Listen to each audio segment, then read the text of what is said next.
Hey, what is going on, cadets? I hope everyone's having a good day. Today, we're going to be talking stats that don't always tell you the whole picture. As always, if you're new here, drop a like on the video, subscribe to the channel if you want more fantasy content like this.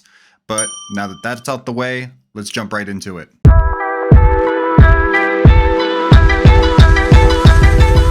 So when we're talking about misleading stats, we got to be talking about probably misleading players. And one of the most misled players last year in 2022 was Mike Evans. And Mike Evans was one of the biggest busts in fantasy. And if you looked at where he finished in the year, you might have said, well, his year wasn't so bad. Well, it was. Through week 16 of the NFL season, Mike Evans was wide receiver 23. And at this point of the season, Zay Jones had scored more fantasy points than him. After the regular season was over, Mike Evans ended up finishing as the wide receiver 17, which doesn't seem all that bad, but if you looked at where he was drafted, it was pretty bad. And wide receiver 17 suggests he was a wide receiver 2 for a majority of the season, and that is not at all what you got from Mike Evans. If it wasn't for his week 17 championship performance with 50 fantasy points, 3 touchdowns, and 200 yards, Mike Evans would be looked at in a different lighting. Mike Evans' consistency metric was awful last year. He had 8 points or under in 53% of the games he played last year, and he had 13 fantasy points or more in 13% of the games he played last year. And I guess what I'm trying to say is Mike Evans only gave you 4 decent fantasy weeks last year. And thanks to a monster outlier week 17 game, the stats are a little more deceiving than usual. He is a year older. He's with a worse QB. I don't see the situation getting any better for Mike Evans. Vegas right now has him under 1,000 yards for the first time in his career. So right now the odds are he's not going to be very good for fantasy. Now, the good news is Mike Evans' current ADP is wide receiver 30, which means he's currently going off the board at the 8th, 9th round, sometimes even later in rare situations. But which is fine if you want to take a stab at him that late. There really is no risk there. But this is one of these stats you need to keep in the back of your head because one of your league members this season will try and pawn Mike Evans off to you in a redraft league or perhaps in one of your dynasty leagues. And they're going to say something along the lines as, he was wide receiver 17 last year. He was fine for fantasy. He isn't regressing. Wrong. This was a huge misleading stat last year, and the majority of fantasy owners overlooked it because 90% of the people in your leagues were knocked out of the playoffs already, sobbing in their pillows that they weren't in the playoff race. So this stat was mainly overlooked by the fantasy community. And on the flip side of this Bucs wide receiver core, Chris Godwin ended up finishing as the wide receiver 19.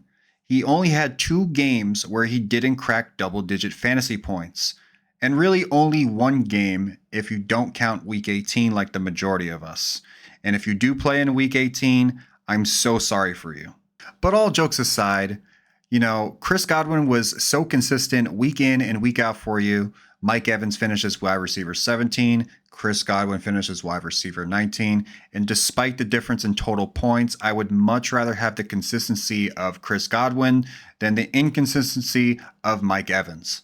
So Godwin, like Mike Evans, will have a combination of Baker, Mayfield, and Kyle Trask throwing him the ball in 2023. This is probably not an ideal situation for either one of these guys, but I much rather have Godwin, who should be the underneath guy, than Mike Evans, the field stretcher.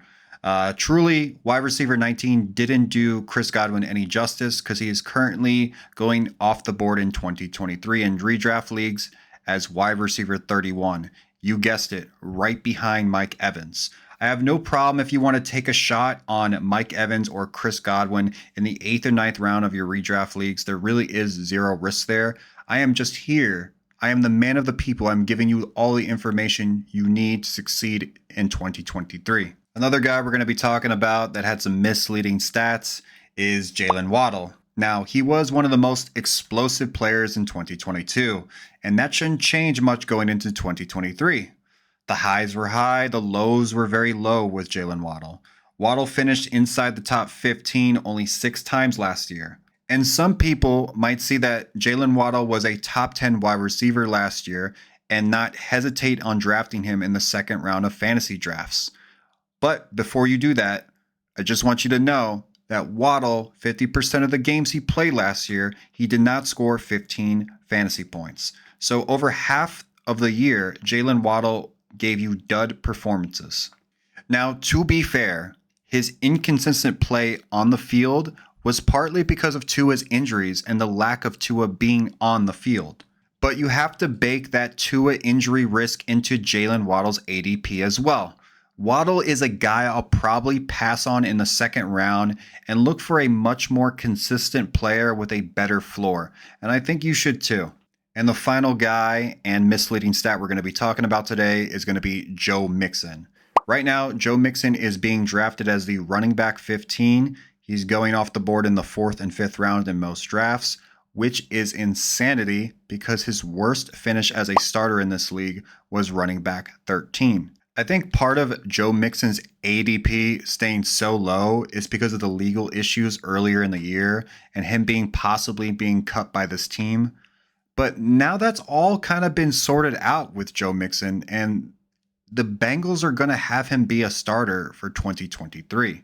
He is tied to one of the brighter offenses in the league. He's going to get the work in the passing game, on the goal line. He should be the vocal point coming out of this backfield. Now, what makes Mixon's ADP so misleading is all the baggage that has already kind of been sorted out. This man has already agreed to a pay cut. So if you're drafting anytime soon, keep this in mind. This guy is an absolute steal in the 4th and 5th round. You are drafting him at his absolute floor. The ADP might creep up a little bit once we get into September or possibly in late August. But if you're going to be drafting a little early, keep an eye out on Joe Mixon. That's going to be it for this video, guys. I wanted to make it short and sweet.